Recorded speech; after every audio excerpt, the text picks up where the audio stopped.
নিগো বাণিজ্যকে কেন্দ্র করে মেলাঘর পৌর পরিষদের চেয়ারম্যানের স্বামীকে দা দিয়ে কুপিয়ে রক্তাক্ত করল শাসক দলের অপর এক গোষ্ঠী।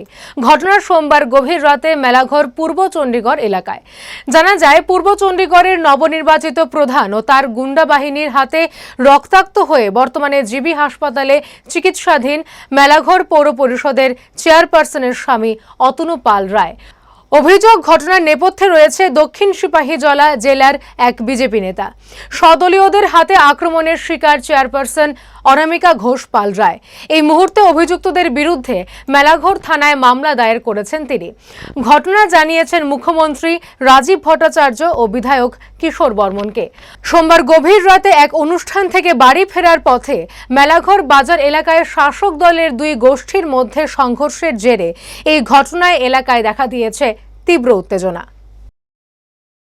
আমি একসঙ্গে আমরা কালী পূজা সেরাইতেছি, ওখানে এনে দেবব্রত বর্তাইছে, কিছু মাফিয়া পাল্টাছে মেলাঘর সেন্টু বর্মন বর্তমান কাল আজকেই শপথ লইছে মেলাঘর পূর্ব চণ্ডীগড়ের প্রধান, একটা মূর্খরে প্রধান বানাইছে, যারা দিয়ে সেটা মেলাঘর রাজনীতি করতেছে, মাফিয়া গুন্ডামি করতেছে।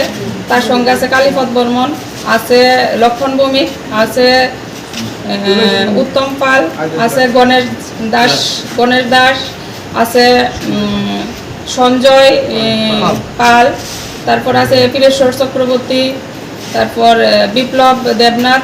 তারা সবাই এদিকে বয়সে আমার জামাইরে রড দিয়ে এসে বাড়ি দিছে, দাও দিয়া কূপ দিছে, আমার টাচ করছে, আমার হাতে দুইটা টান দিছে সেন্টু বর্মন, আমারে মানে বিশ্রী জায়গার মধ্যে হাতে টাচ করছে।